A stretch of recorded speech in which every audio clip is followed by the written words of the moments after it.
Hello, I'm Tony Guida. This is My New York. We are going to have some fun today, and it starts with this music. When you say but, it means you want the beer that's got a taste that's number one. Nationwide is on your side. Wrigley Spearmint Gum. Can eat with you, Wrigley Spearmint Gum. the big fresh flavor. Hershey, the great American chocolate bar. I love New York. I love New York. Yeah, advertising jingles.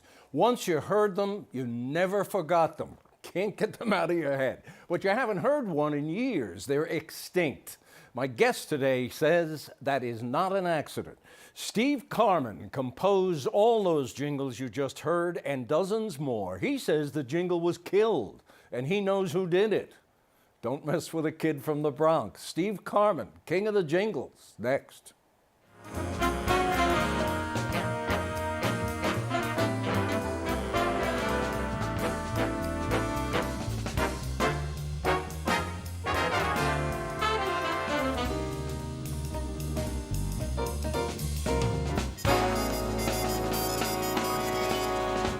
Steve Karmen, welcome. Thank you. Who gave you that title, King of the Jingles? Oh, I had someone who was doing PR for me at one time, believe it or not. Really? Yeah, nobody ever did that in my end of the business, but I had just written, and I had sent out, boy, it's a good memory. I had sent out an album, and on it said, do you know whose music you hear more than anyone's? Not Elton John, not the Beatles, not Frank Sinatra or something. It's Steve Karmen. And someone said, well, we have to have a thing, right? It's King of the Jingle. I said, fine, let's go, whatever you want to call me. Just spell my name right, you know? Huh? I have a question for you, sir, Okay. before we begin. Have you ever worked for yourself? I mean yourself, your own company, your own... No, I haven't. Okay, because I just want to I've clarify. always had a boss. What I am... Killed most of them, but Well, I've always worked for myself. I'm self-employed my entire life. So the opinions you are about to hear are mine. we knew that. No, but I want to clarify it because it's important for people who are watching, particularly young people who want to get into the music business. There are stories, thousands of stories about how guys get screwed in the music business by not knowing anything. And you've got a few of them. I We're do. going to get to them. Okay. Let's talk about kids who want to Okay. be in the music business. You were one of them. Yes. How long were you playing music? When you started young, 3, 5, 8? My dad 10? had a mandolin, and I picked it up, and I was playing in a week. Really? Invented chords wherever. I remember on my How old were 15th you? birthday, I was 15 when he worked for the city of New York. Really? He was a civil engineer, and he had an office down on Worth Street downtown. And at their Christmas party one year, I came in, 15-year-old kid with an open shirt, right? And I was doing my little calypso thing. Tony, I killed him. You killed? I look back You on killed. it. I was, 15 years old, and here I am, and I was doing. So you had hopes of being what? The next No, Paul Simon? I had hopes of not being a doctor. My older brother, Arthur, 7 years old, he passed this year, invented or discovered the enzyme transaminase in human blood. When someone has a heart attack, the heart secretes transaminase, and they can measure the amount, and these things are called Karmen units, named after my brother. And my brother was the star, and I was the kid in the other room. And I did not wish to pursue education. I graduated from the Bronx High School But of you Science. must have had, you're playing music, you played the guitar, I think you played saxophone. And Yeah, so I've you never want to studied. be like, what, an act? You want... No, You didn't. it's where the road led. Seriously, I went to the Bronx High School of Science. With another guy in the music business. And there was another guy in science, right? Science is a very prestigious school. Yes, And, you're the smart guys. And he was not a particularly good student either. His name was Bobby Casado. And he wanted to sing. And I had my little mandolin, and I learned to play guitar, and I learned to play saxophone. I've never studied. And he wanted to do an act. So when I started NYU, and I lasted for a month, he said, let's go, come on, we'll work on some stuff. And it was 1955, and calypso music was great. And ladies and gentlemen, we have dug deep in the archives under Karmen's house up there in Westchester, and we came up with this gem of Steve Karmen at 19? 19 years old. On the Arthur Godfrey Show. Watch this. I'm singing Matilda. I said Matilda. You know Matilda, she take me money and run Venezuela. Beat the drum now, Matilda. Hot you go now, Matilda. You know what I'm singing, Matilda. She take me money and run Venezuela. Unbelievable. Wait a minute, which one is my camera? Was that a haircut? That was a haircut and a half. I gotta tell you, 19-year-old Jewish kid from the Bronx doing Matilda. No wonder you got into Jingles. I used to do concerts, seriously, the Calypso concerts at Carnegie Hall on Saturday nights. And they used to introduce me as, here he is, the most authentic of the non-authentic Calypso songs. Okay. Folks, I have to tell you, Bobby Cassato, as Steve referred to him, that's his real name. Right. His stage name was Bobby Darin. So you and Bobby Darin. Yeah. Yeah, let's go. We're Right? going to have to pay royalties now. No. Yeah, so you and Bobby Darin were out there, but it didn't work, I guess. No, it worked until I went on my own. Okay, he went on to He- start yeah, and you we worked decided you're together going to for go about do a something year. else. So Right. was that, when you're going to do something else, was that Jingles? No. What were you going to do? And I was always doing something with music. And I was, my God, anybody had a birthday party and they wanted some special song written. So I would write the song. Okay. And it just led to, you know, at that time I'd gotten married and I'd moved out to Long Island and I needed work and I would paint people's houses.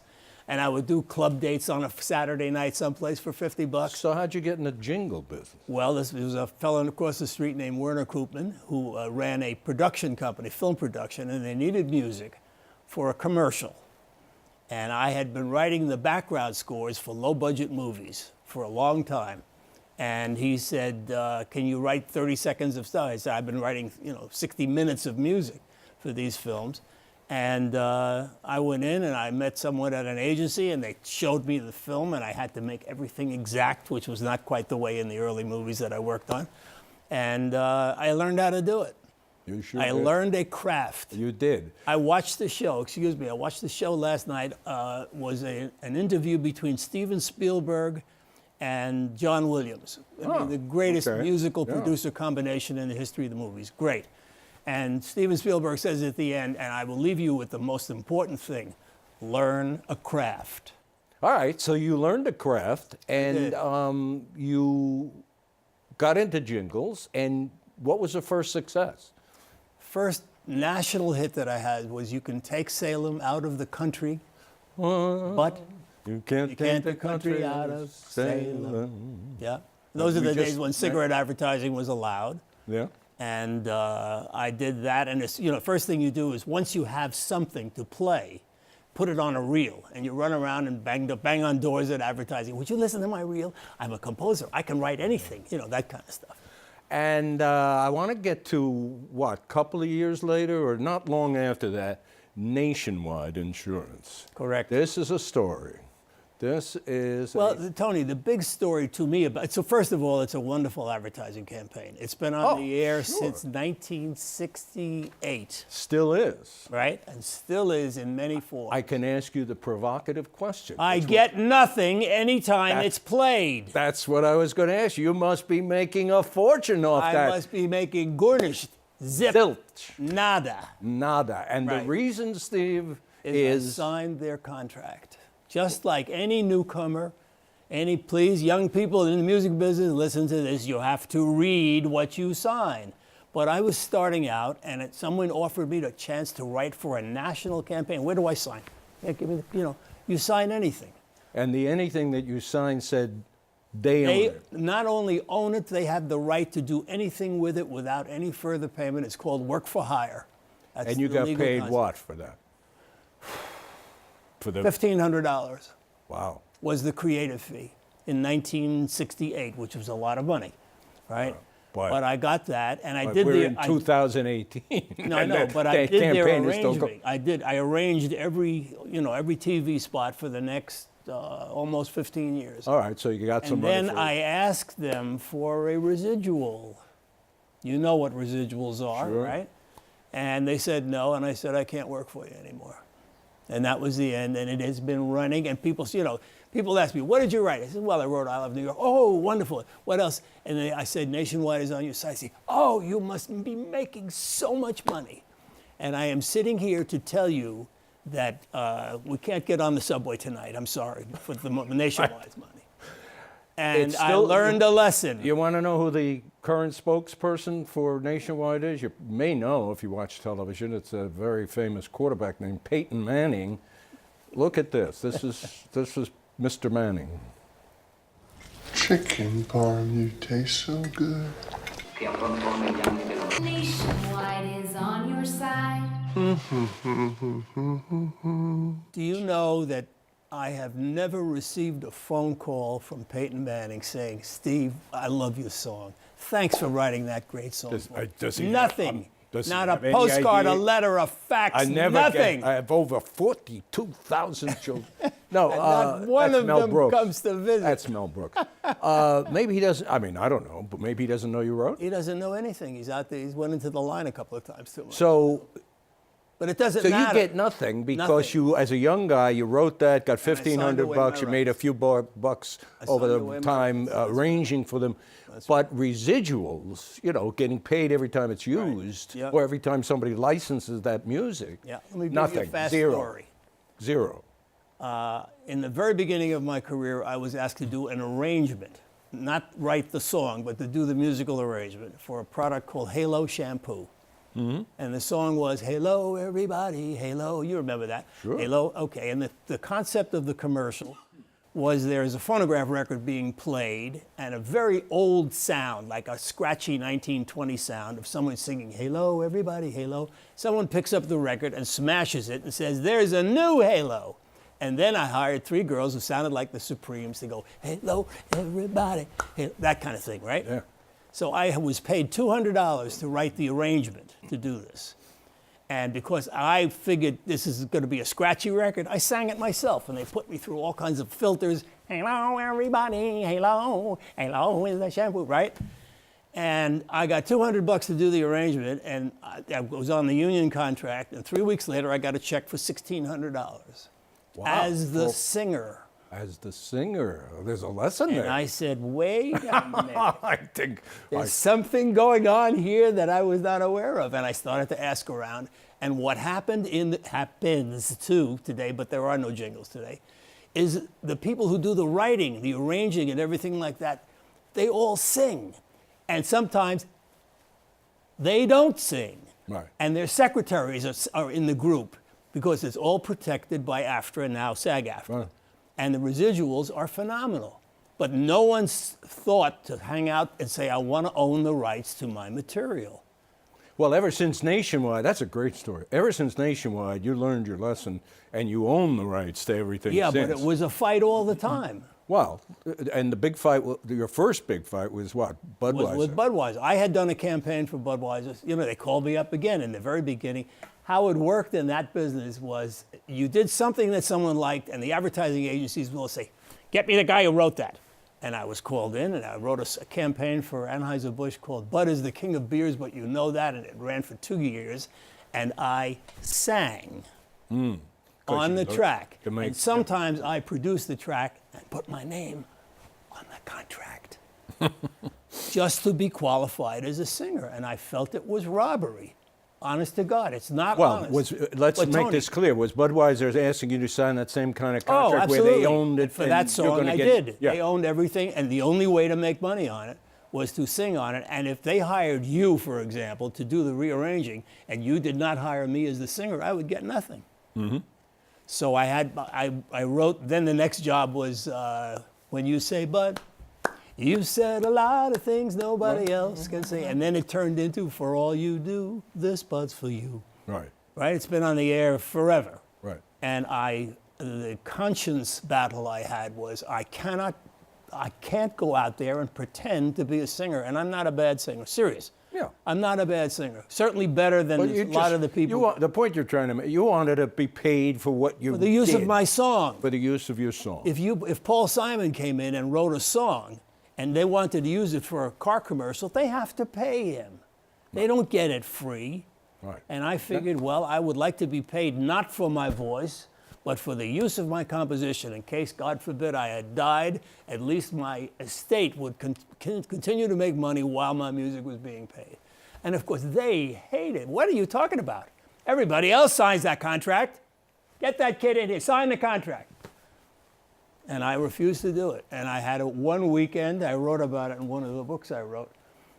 They called and said, you know what, we're not going to sign your contract. And I had someone at Budweiser called. Right. I had someone at William Morris Agency devise a contract that would say that I would get paid for the use of my music. Right. That's the goal. If you write a song today, you want to be paid for the use of your song, and forever and ever, right? And they said they wouldn't do it. And I went through that weekend, and then I was living out on Long Island, and I had a wife and 3 children, and we had been able to buy a house. This is from the singing money. Right. I was able to buy a house, and I had, my career was starting to go up. And I said, my wife says, give in, things are good now. And I said I wouldn't do it. And we had a very tough weekend, and on Monday morning, and I was going to give in. Monday morning, the guy from the advertising agency called me, he says, okay, they like the song enough, they bought your deal. Wow. And from that moment on, Tony, I have never worked without my contract. Never. I've turned down So as you sit huge here amounts of money to write something, but they wanted to own it. as you sit here today, Yes, and I am sitting here today. you are in a Yes. very fine suit, which Thank you bought very with much. those residuals. That's right. If this were a commercial station, we're a non-commercial station.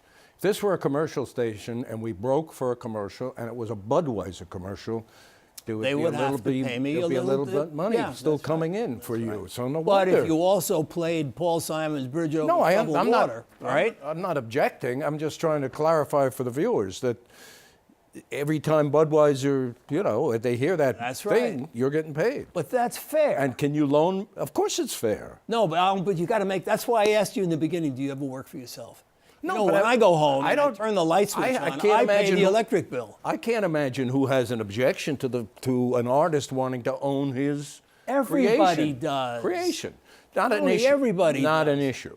I don't know if we have to remind you, but let's expand on how popular Jingles were. Yes. Pepsi Cola hits the spot. It became a hit song. Don't sing, please. I know, you didn't write that. Leave a picture by the door. We'll call. I know, he didn't write Pepsi Cola hits the spot. No. But that became a hit song. That's right. I read somewhere that Pepsi released like 1 million copies of that Yeah. thing. Barry Manilow wrote State Farm. State Farm. Right. Like a good neighbor. I know. I see he's sweating now, and he's because all. he wishes he wrote these. Tony. So who or what killed the jingle? What killed the jingle was many things, Sonny. Sonny, back in those days. No, that's right. No, seriously, what did it? Two quick things. Is all of the companies that produced the advertising music, the jingles, had all of their family. Everyone in the control booth was singing on the job, and everything started to sound alike. Yeah. And whether you're an automobile, one car maker and another car maker, you want to sound different. And the other thing was that the music people, phonograph, boy, that's old. Music companies that published all the music hired people to start pushing their songs. And there is this belief out there that if you associate your product with a hit song, that you're hip now and you're a part of, everything. In other words, that's cool, jingles are not cool. Yeah, exactly. I mean- and the curse of that is, and this is, I believe this, if you sing or you have a song and you're singing about it in advertising, you're supposed to mention the name of the product. Because when you're in bed at night and you're not, and you're snoring and you hear something on television, if it doesn't say When you say Budweiser, you've said it all. Or Hershey, you know that Hershey thing? I sang that. That was my voice. And I sang it in my basement, and I recorded it, and it went on the air, and it ran for 10 years. All right, but what we have today is, as you were saying, is music associated with products, but we're talk about the advertising. product.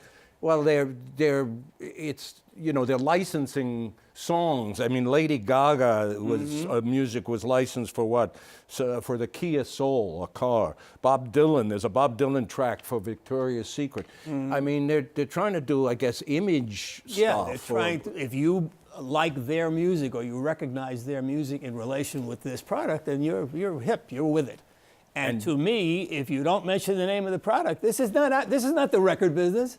This is advertising. But you recognize that times and culture changes. I mean, the rotary phone became the touch-tone phone, became the smartphone. The evolution, if you want to call it, in terms of how advertisers think they want to advertise, Right. has been to go out and license music from Paul Simon or Lady Correct. Gaga. That's correct. And that's a lot of money. Oh, mucho. Yes. But why do you think they don't want to? Why do they think You the really want to know? jingle? You ask me who killed the jingle? You really want to know? I think creative people in the advertising world, the advertising agency people, are lazy. It's so much easier to pick up a pop song that says, I love you, I need you, I want you, and then show a picture of whatever product you like, right? Rather than think, how can we make this sound unique? You know, you commented before, and maybe it'll make the cut. You like my suit, right? This is 20 years old easily. However, You rented it just for the show. I did. Shh, don't tell. However, when I was a young entertainer, the goal was to have custom-made clothing. So you look course, well, yeah. you know? It's yours. Yeah. Tony, not like that schmuck that you're wearing. But no, serious. But it's yours. And advertisers today don't want it yours. They want to be like everybody else, and it's like buying off the rack. And if I'm creating... You're saying a jingle is custom made. It should be. Exactly. What is the name of the business? It's advertising. I'm not in the record business. Am I hearing the roar of a dinosaur? In other words... No. Well, No, because I recognize that's what it is. And I ain't doing that no mo, honey. No, I mean in the sense that you don't want to, or you're a little peeved, or maybe really angry that it left you behind. No, because when they play my music, other than Nationwide is on your side, I get paid. To this day. Yeah.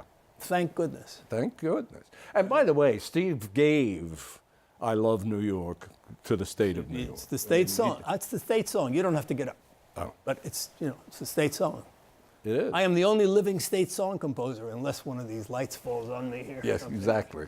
You know. How did that come about? I mean, I know we had, last year I had Milton Glaser on the program on the 40th anniversary of he created the logo. Right.